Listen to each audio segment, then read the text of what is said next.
মেয়েটার মাঝে ধীরে ধীরে আরো চেঞ্জ আসবে। তখন নতুন এক সিরাতকে দেখবে সে। আইসক্রিম খাওয়া শেষে গাড়িতে বসলো তারা। রাতের মৃদুমন্দ বাতাসে সিরাতের ভালো লাগার সাথে সাথে গা কাটা দিচ্ছে। সে চোখ বন্ধ করেই দুহাতে আড়ি করে রেখে বসলো। প্রমুখ বুঝতে পেরে মেয়েটার কোমর চেপে হাঁচকা টানে নিজের কোলে বসালো। জড়িয়ে ধরে গালে গাল ঘষল। সিরাত দুহাতে তার গলা ধরে নরম স্বরে বলল, আপনাকে একটা কথা বলি, মন দিয়ে শুনুন। বলো। আমাদের বাবুটাকে দুনিয়াতে আনার জন্য কষ্ট করতে হবে, নাকি এমনি এমনি চলে আসবে? প্রমুখ কপাল কুঁচকে বলল, অবশ্যই কষ্ট করতে হবে। তোমার কষ্টের কথা ভেবেই তো আমার দম বন্ধ করা অবস্থা হয়। সিরাত ভাবলেশীন ভাবে বলল, আর যদি মেরে ফেলি, ধরুন মেডিসিন খেয়ে নষ্ট করে ফেললাম, তাহলে আপনার কেমন লাগবে? আমার সন্তানকে হারিয়ে আমি কেমন হব? সিরাতের দুটো কথা শুনে তৎক্ষণাৎ প্রমুখ হুঁশ জ্ঞান হারিয়ে ফেলে। মস্তিষ্ক গরম হয়ে গাড়ির জোরে ব্রেক কষল। ডান হাতে সিরাতের চোয়াল শক্ত করে চেপে ধরে হিসিয়ে বলল, কি বললে? মেরে ফেলবে মানে? তোমার বুক কাঁপলো না? মেরে ফেলার জন্য আমাকে জানিয়েছো? কান খুলে শুনে রাখো, আমার সন্তানের কিছু হলে তোমাকে খুন করবো সিরাত। কসম করে বলছি, সব তছনছ করে ফেলবো। তোমার সাহস কি করে হলো বাবুকে নিয়ে সব বলার? ইচ্ছে করছে তোমাকে এখনই খুন করি। যে মুখ দিয়ে ওই কথা উচ্চারণ করেছো, ওই মুখ উপড়ে ফেলি। ভুলেও আরেকবার কথা বললে উল্টাপাল্টা কিছু করে বসবো। সিরাত হাসল। তার চোয়ালে ব্যথা অনুভব হয় এসব শক্ত কথাগুলো বলতে।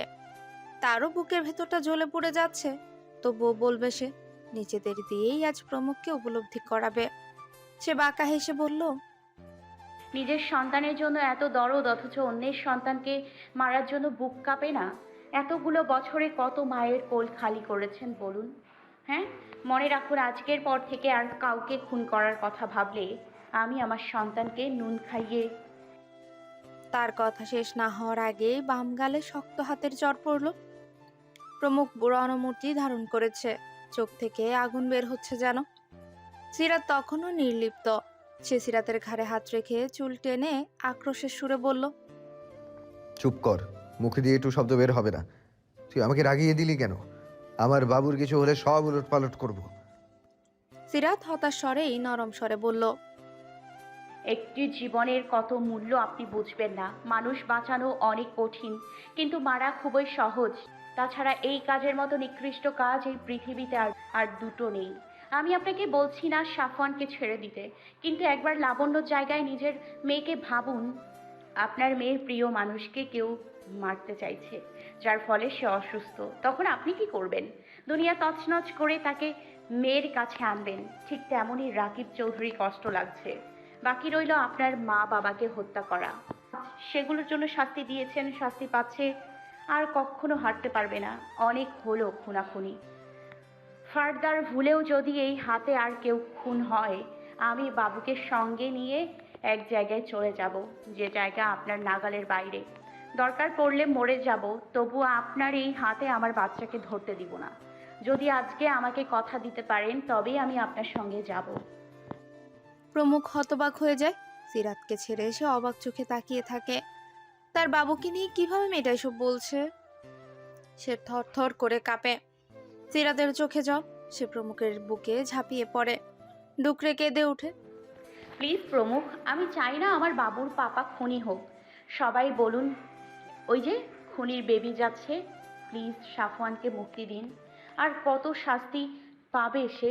অতীত ভুলে যান, ভাবুন মায়ের অ্যাক্সিডেন্ট হয়েছিল, আর কিছুই নয়। বাবার সঙ্গ পেয়ে কোনো বাচ্চা অনেক ভালো হয়, আবার সেই বাবারই প্ররোচনায় নিকৃষ্ট হয়। তেমন সাফওয়ানের অবস্থাও হয়েছে।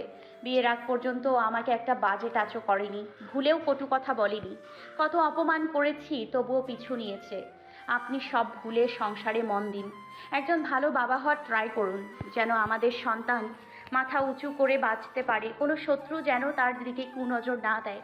আমাদের বাবুর জন্য হলেও আজকে কথা দিতে হবে, এই মুহূর্ত থেকে কাউকে খুন করবেন না। ভুল করলে শাস্তি দেবেন, তবুও প্রাণে মারবেন না।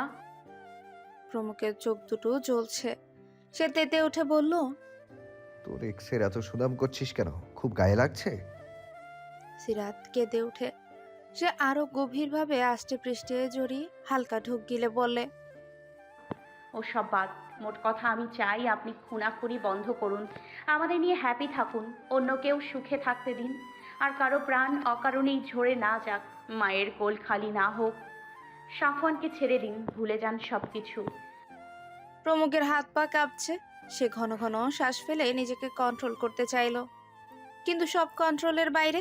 রাগে ইচ্ছে করছে সব ভেঙে ফেলতে। সে সিরাতকে বুক থেকে সরাতে চাইল, কিন্তু সিরাত কেঁদে আরো শক্ত করেই চেপে ধরলো তাকে। বুকে অনবরত চুমু খেয়ে বুঝালো, প্লিজ আমার কথা রাখুন। সময় গড়ালো কিছুটা, দুজন সেভাবেই বসে রইল। হঠাৎই প্রমুখ সিরাতকে গভীরভাবে আষ্টে পৃষ্ঠে ধরে অস্পষ্ট স্বরে বলল, খুন না করলে বাবু আমাকে পাপা বলে ডাকবে? খুশি হবে? বাবুকে আমি ধরতে পারবো? তাকে কেউ খুনির বেবি বলবে না তো? এত মানুষের অভিশাপ লাগলে কেমন হবে সিরাত? বাবুর কিছু হলে আমি মরে যাব। আর কাউকে হারাতে চাই না, তোমাদের সাথে বাঁচতে চাই। বাবুকে বলো তার পাপা একজন বেস্ট পাপা হয়ে দেখাবে, আর কাউকে মারবে না, কষ্ট দিবে না, খুব ভালোবাসবে তোমাদের দুজনকে। আমি চাই না কোনো খারাপ নজর তোমাদের নিকট পড়ুক। সিরাত খুশিতে কেঁদে উঠল। প্রমুখ হাত সামনে এনে চুমুতে ভরিয়ে দিতে দিতে বলল, আমরাও খুব ভালোবাসি আপনায়, খুব। কিছু হবে না বাবুর, দরকার পড়লে আমি জীবন দিয়ে তাকে রক্ষা করব। প্রমুখ রেগে তাকায়, বলল, জীবন দেওয়ার প্রয়োজনই হবে না মা, সন্তান দুজনকেই লাগবে আমার। তবে সেই কথাই রইল, আজ থেকে একজন বেস্ট স্বামী আর বাবা হবেন। আর কিছু চাই না, শুধু একটু শান্তিতে বাঁচতে চাই, সারাক্ষণ টেনশনে ভালো লাগে না। প্রমুখ জড়িয়ে নিল চটপট। সিরাতের গলায় মুখ গুজে ঘন ঘন শ্বাস ফেলে মোহনীয় কণ্ঠে বলল, আমার কষ্ট হচ্ছে সিরাত, তুমি কিভাবে বাবুকে নিয়ে ওসব বললে? ভালোভাবে বোঝানো যেত না? এখন তোমাকেও বিশ্বাস হচ্ছে না। প্লিজ বেবিকে সুস্থ রেখো। সিরাত খুব কষ্টে কান্না থামালো। ওসব বলার সময় তার কণ্ঠ কাঁপছিল, কষ্ট হচ্ছিল ভীষণ, কিন্তু এছাড়া কিছু করারও ছিল না। তাই ওভাবেই স্বার্থপরের মতোই বলেছে, শুধু বুঝিয়েছে সন্তান হারানো বাবা মার আর্তনাদ কেমন হয়। তাই বলে সে কোশমিনকালেও বেবির কিছু হতে দিবে না। এটা তার প্রথম অস্তিত্ব, তার আর স্বামীর চিহ্ন, দুজনের ভালোবাসার অংশ। সে প্রমুখের গাঢ় ছোঁয়ায় হাঁসফাঁস করে বলল, যা, বেবির কিচ্ছু হবে না। ওভাবে বলা ছাড়া উপায় ছিল না। আপনাকে ভালোভাবে বোঝালে বুঝতেন না। এবার সবাইকে শান্তিতে বাঁচতে দিন। প্রমুখ তার খসখসে তার কাটা দাড়ি মেয়েটার নরম গলায় ঘষে দিল। সিরাত খামচে ধরলো তার টি শার্ট, চোখ খিচে বলল, অসভ্য, ছাড়ুন, লাগছে আমার। আজ পূর্ণিমার রাত, চারপাশ উজ্জ্বল আলোয় ঝলমল করছে। হসপিটালের বেডে নিথর হয়ে শুয়ে আছে এক রমণী। চাঁদের এক টুকরো আলো জায়গা নেয় তার মুখশ্রীতে। রুক্ষ মুখপানে তাকানো দেয়, চোখ দুটো গর্তে ঢুকে যাওয়ার উপক্রম। তীব্র ঘুমের ওষুধের পাওয়ারে অচেতন সে। গত কয়েকদিনে ছোট্ট দেহে কত কি ঘটে গেল। চোখের পাতা নিভু নিভু থাকার মাঝেই কাচের দরজাটা ক্যাচ শব্দে খুলে গেল। সেখানে দৃশ্যমান হয় লম্বা রোগাশোকা দেহের এক বিধ্বস্ত যুবক। গায়ে একটা পরিপাটি নতুন কেনা শার্ট প্যান্ট, সমস্ত দেহে ক্ষত বিক্ষত। ঠোঁট নাক গাল থুতনি সহ কপালটাও রেহাই পায়নি, কাটা দাগে ভরপুর। সেখানে ঝুলে আছে সাদা ব্যান্ডেজ। যুবকটার বুক মোচড় দিয়ে উঠল সামনের চঞ্চল প্রাণোজ্জ্বল মেয়েটাকে এ অবস্থায় দেখে, যাকে সে প্রায় মাসখানেক আগেই একটা গোলাপ ফুলের ন্যায় টসটসে দেহে রেখে গিয়েছিল। আর এখন সে শুকিয়ে যাওয়া পাতার মতো খড়খড়ে দেহ নিয়ে বিছানায় পড়ে আছে। ছেলেটা আহত পা নিয়ে খোঁড়াতে খোঁড়াতে এগিয়ে গেল। হাত পায়ের তীব্র ব্যথায় টিকা মুশকিল। আস্তে করেই লাবণ্যের মাথার কাছে বসলো। মেয়েটার মুখের দিকে এক দৃষ্টিতে তাকিয়ে আছে। বাইরে সোডিয়াম আলোয় গৌরবনের মুখখানা দেখে সে দীর্ঘশ্বাস ফেলে। বুকের ভেতরটা তার জোরে পড়ে উঠল। হালকা ঢোক গিলে ডান হাত বাড়িয়ে লাবণ্যর গাল ছুঁয়ে দেয়। তার ক্ষত হাতটা থরথর করে কাঁপছে। আগের ক্ষতগুলো শুকিয়েছে অল্প।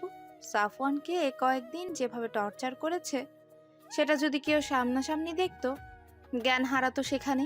আহাত প্রতিবার মারার পর ব্যান্ডেজও করিয়ে দিত, এজন্যই একটু রক্ষা। প্রমুখ সিরাতের কথা রাখার জন্যই আজ রাতে আহাতকে হুকুম দেওয়ায় সঙ্গে সঙ্গে তাকে ছেড়ে দেওয়া হয়। এরপর পরিপাটি নতুন একটা কাপড় পরিয়ে হসপিটালে পৌঁছে দেয়। বসের কথার পিঠে প্রশ্ন করারও গুরুতর অপরাধ। তাই তো আহাত চুপ থেকেছে। সাফওয়ান লাবণ্যর এমন অবস্থার কথা শোনা মাত্রই এখানে চলে আসে। সাফওয়ানের মাথা যন্ত্রণা করছে। সে বসা থেকে পা দুটো বিছানায় তুলল।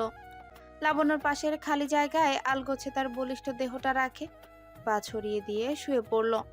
মাথার পেছনে হাত রেখে মেয়েটার দিকে ফিরল। এরপর ধীরে ধীরে রমণীর মাথায় হাত বুলিয়ে ডাকলো। লাবণ্য। নেই কোনো সাড়া। সে আবারও ডাকে। সাফওয়ানের দেহটা তীব্র ব্যথায় ছিঁড়ে যাচ্ছে। এবার লাবণ্যর গালে চাপড় মেরে কণ্ঠ উঁচু করে বলল, লাবণ্য তাকিয়ে দেখো, আমি এসেছি। লাবণ্য একটু নড়ে চড়ে উঠতে সাফওয়ান ওর নাক টিপে ধরল, যেন নিঃশ্বাস নিতে না পারে। বুদ্ধিটা কাজে দিল। কয়েক সেকেন্ড পরেই ছিটকে সাফওয়ানের হাত দূরে সরালো। উঠে বসে ঘন ঘন শ্বাস ফেলে মেয়েটা। আর একটু হলেই তো দম বন্ধ হয়ে মারা যেত সে। প্রচন্ড কষ্টে অন্ধকারে হাঁপাতে হাঁপাতে বলল, ও আল্লাহ। সাফওয়ান বাঁকা হাসলো। শোয়া অবস্থায় লাবণ্যর বাহু ধরে হ্যাঁচকা টান দেয়। তৎক্ষণাৎ মেয়েটা ধপ করে আগের স্থানেই শুয়ে পড়ে। হঠাৎ কেউ স্পর্শ করাই সে শিউরে ওঠে, কিন্তু ঘুমের রেশ এখনো কমেনি। সে নিভু নিভু চোখে কম্পিত গলায় বলল, কে কে আপনি? মেয়েটার ঘুম তৎক্ষণাৎ উধাও হয়ে যায়। সাফওয়ান তার নিকট ঝুঁকে চোখে চোখ রাখলো। লাবণ্য এবার বাইরের চাঁদের আলোয় তার প্রিয় মানুষটার মুখ দেখে চমকে যায়। উত্তেজনায় সে থরথর করে কাঁপে। বুকের ভেতরের লাল নীল প্রজাপতি উড়ে এক বিচ্ছিরি অবস্থা। তার মনে হচ্ছে সে স্বপ্ন দেখছে। কোনো মতেই মনকে বিশ্বাস করাতে পারছে না। চোখ দুটো বড় বড় করে কান্না মিশ্রিত কণ্ঠে বলল, সাফওয়ান ভাই, আমি জানি এটা স্বপ্ন। তুমি আর কখনোই আমার কাছে আসবে না। ওই খারাপ লোক ছাড়বে না তোমায়। আমি খুব মিস করছি। জানো, মা অসুস্থ। তোমার জন্য আমি পাগল হয়ে যাচ্ছি। তুমি কি জানবে না? খুব ভালোবাসি। জীবনে তোমায় না পেলে আমি মরেই যাব। সাফওয়ানের হৃদয় কেঁপে ওঠে। লাবণ্য ততক্ষণে তাকে শক্ত করেই জড়িয়ে ধরে কেঁদেই যাচ্ছে, বারবার মুখে আওড়াচ্ছে, এটা স্বপ্ন হোক, আমি তোমাকে হারাতে পারবো না। বিচ্ছেদের যন্ত্রণা আমি সহ্য করতে পারবো না। এই যে শক্ত করে চেপে ধরেছি, আর যেতে দেবো না। সাফওয়ানের দেহটা আরো ব্যথায় অনুভব করে। দেহের প্রতিটি অংশে জ্বলন ধরে যায়। সে ঝুঁকে লাবণ্যর ঘাড়ে মুখ ডুবিয়ে লম্বা শ্বাস দিল। ঠোঁট ছুঁয়ে বলল, আমাকে ছাড়ো লাবণ্য, আমি স্বপ্ন নই। লাবণ্য ছাড়ল না। গুনগুনিয়ে কেঁদে ওঠে। না, তুমি আবার চলে যাবে অনেক দূরে। ব্যথায় টিকতে না পেরে সাফওয়ান লাবণ্য চুল খামছে ধরে দিল একটা। সঙ্গে সঙ্গে ব্যথায় মেয়েটা চোখ মুখ কুচকে ফেলল। সাফওয়ান ফের লাবণ্যর বাহুতে নখ দাবিয়ে দিল। বলল, আমি বাস্তব প্রমুখ, একমাত্র তোর জন্য আমায় ছেড়ে দিয়েছে। আমি এসেছি, আর কোনোদিন তোকে ফেলে যাব না। ভালোবাসবো খুব যতনে, মৃত্যুর আগ পর্যন্ত। লাবণ্য ধরফড় করে উঠে বসে। চমককে তাকিয়ে চোখ দুটো ডলে নেয়। এরপর কাপা হাতখানা বাড়িয়ে সাফওয়ানের চোখে মুখে স্পর্শ করলো। সত্যি সত্যি তাকে ছুতে পেরে সে শিউরে ওঠে। ফুপিয়ে কেঁদে ছেলেটার দেহের প্রতিটি অঙ্গে অনবরত ছুঁয়ে দিতে লাগলো। ধীরে ধীরে বুক থেকে নেমে লাবণ্যর হাত ছেলেটার কোমরে চলে যেতেই সাফওয়ান ভরকে যায়। একটানে মেয়েটাকে নিজের বুকের উপর ফেলে কোমরে চেপে ধরে বলল, কি করছিস? কোথায় হাত দিচ্ছিস? লজ্জা করছে না? বললাম তো, আমি সত্যি এসেছি। লাবণ্য তার গলা জড়িয়ে ধরে সেখানে এলো পাথারিয়ে চুমু খেয়ে ভাঙা সুরে বলল, আমার বিশ্বাস হচ্ছে না সাফওয়ান ভাই। মনে হচ্ছে স্বপ্ন, একটু পরেই মিলিয়ে যাবে। লাবণ্য ওঠ বলছি, পাশে গিয়ে শুয়ে থাক। লাবণ্যর মাথায় বুদ্ধি আসতেই সে উঠে বসলো। সাফওয়ানের হাত টেনে নিজের ঠোঁটের নিকট নেয়। তৎক্ষণাৎ সেখানে জোরে কামড় বসাতেই ছেলেটা ছিটকে সরে তাকে জোরে ধাক্কা দেয়। রাগান্বিত গলায় বলে, কুকুরের মতো কামড়াচ্ছিস কেন? লাবণ্য খুশিতে চোখ দুটো চিকচিক করে। ঠোঁটের কোণে হাসি টেনে বলল, তার মানে এসব সত্যি? তুমি সত্যি এসেছো? সাফওয়ান বিরক্তি হয়ে বসলো বেডে। লাবণ্য মুহূর্তেই তার গা ঘেঁষে বসে বাহু জড়িয়ে ধরল। সাফওয়ান ব্যথায় চোখ মুখ খিচে নেয়। মেয়েটার চোখ যায় দেহের ক্ষত স্থানগুলোতে। পরক্ষণেই তার বুকটা ধক করে ওঠে। ছেলেটাকে ছেড়ে প্রিয় মানুষটাকে আগাগোড়ায় বার খুঁটিয়ে খুঁটিয়ে দেখে। তৎক্ষণাৎ ফুপিয়ে উঠল। সেই প্রতিটি ক্ষতস্থানে আঙ্গুল বুলিয়ে দেয়। কাটা ঠোঁট জোড়ায় হাত রেখে বলল, ওরা তোমায় এভাবে মেরেছে, আমার বুকটা ফেটে যাচ্ছে সাফওয়ান ভাই। একটা মানুষকে কেউ এতটা কষ্ট দিয়ে মারে? ওদের খুন করব আমি। সাফওয়ান দীর্ঘশ্বাস ফেলে চোখ বন্ধ করলো। সেই নির্মম দিনগুলোর কথা সে মনে করতে চায় না, শুধু সব ভুলে পরিবার নিয়ে বাঁচতে চায়। লাবণ্য মেয়েটা তার ব্যথায় কেঁদে কেটে এক করছে। সাফওয়ান আলতো করে জড়িয়ে ধরে বলল, বেঁচে আছে এটাই কি বেশি নয়? এবার তোকে নিয়ে বাকি জীবন বাঁচতে দে। আমাকে সামলাতে পারবি তো? লাবণ্য ফুপিয়ে ফুপিয়ে বলল, পারবো। আমাকে কেটে টুকরো টুকরো করলে আমি তোমার পাশে থাকবো। সাফওয়ান দীর্ঘশ্বাস ফেলে। এমন একজন ভাগলি মেয়েই তো সে চেয়েছিল। সে ভালোবাসায় আজীবন মুড়িয়ে রাখবে তাকে, উন্মাদের ন্যায় ছিনিয়ে নিয়ে ভালোবাসবে আদরে আর যত্নে। এতদিনের মধ্যকার বিচ্ছেদের পর একটু কাছে আসা, ভালোবাসার মুহূর্ত উপভোগ করার মাঝে তারা দুজন খেয়াল করলো না কেবিনের বাইরে দুটো সূক্ষ্ম ধারালো চোখ তাদের পর্যবেক্ষণ করছে। আগুনের ন্যায় নয়ন দ্বারা খুঁটিয়ে খুঁটিয়ে দেখছে। প্রমুখ এদের এক কাজ ছেড়ে পা বাড়ালো হসপিটালের বাইরে। সে সাফওয়ানের পিছু পিছুই এসেছিল লাবণ্য রিয়েক্ট দেখতে। মেয়েটার হাস্যোজ্জ্বল মুখ দেখে তার আত্মা যেন ঠান্ডা হলো। এবার সে শান্তিতে বাসায় যেতে পারবে। তার মস্তিষ্ক জানান দিল, ছেলেটাকে মেরে ফেললে এত সুন্দর একটি মুহূর্ত সত্যি আর দেখা হতো না। দুজনের মুখে পরশ হাসি, তৃপ্তিমাখা হাসি সরছেই না ঠোঁট থেকে। মেয়েটিকে দেখে বোঝার উপায় নেই সে অসুস্থ। আর সাফওয়ান, সে যেন এতগুলো বিভৎস দিনগুলো ভুলেই গেছে। প্রিয়তমাকে পেয়ে শরীর ও মন একদম ফিটফাট। সেই সব কল্পনা করেই হাসলো গাল ভরে। আকাশের পানে তাকিয়ে লম্বা শ্বাস ফেলে বলল, বেঁচে থাকুক পৃথিবীর সকল ভালোবাসা, ভালো থাকুক সব নরনারী। প্রমুখ গভীর রাতে বাসায় ফিরে ঘুমন্ত সিরাতকে জাপটে ধরল। মেয়েটা ঘুমিয়েছিল বেঘরে। প্রমুখ তার সমস্ত মুখে চুমুতে চুমুতে ভরিয়ে দেয়। পেটে আলতো করে চুমু দিতেই সিরাত বলল, সাফওয়ানকে ছেড়ে দিয়েছেন? হুম, সে এখন মধু খেতে ব্যস্ত, লাবণ্যের সাথে জড়াজড়ি করছে। এখন আমাকে একটু মধুসূদা পান করতে দাও জান, তৃষ্ণার্থ হৃদয়টা খাঁ খাঁ করছে। সিরাত তার কথায় পাত্তা দিল না, তবে কটমট করেই বলল, আপনি মনে হয় তাদের দেখে এসেছেন। প্রমুখ ঠোঁট কামড়ে বলল, উকি ঝুঁকি দিয়েছি, দরজার বাইরে থেকে সব আমার নজরে বন্দী হয়েছে। সিরাত রেগে তাকায়। অসভ্য, নির্লজ্জ, অন্যের প্রাইভেট সময়ে কুনজর দেন, লজ্জা করে না? ছি! মেয়েটার কথায় পাত্তা দিল না সে। প্রমুখ তার পেটে চুমু খেয়ে যাচ্ছে। এক পর্যায়ে সিরাত সেই তাজা স্পর্শ সহ্য করতে না পেরে তেতে উঠে। এসব কি হচ্ছে? ফ্রেশ না হয়েই কি শুরু করেছেন? প্রমুখ মেয়েটার কপালে ঠোঁট ছুঁয়ে ফিসফিস করে বলল। ভালোবাসি। সিরাতের সমস্ত রাগ ধপ করেই নিভে যায়, কিন্তু মোচড়ামুচড়ি করেই বলল, আমার ঘুম পাচ্ছে, ছাড়ুন। প্রমুখ পকেট থেকে একটা লাল টকটকে গোলাপ এনে মেয়েটার ঠোঁটে বাড়িয়ে মারল। ফিসফিস করে বলল, ভালোবাসি। সিরাত সরাতে চাইলো তাকে, বুকে মৃদু কিল দেয়।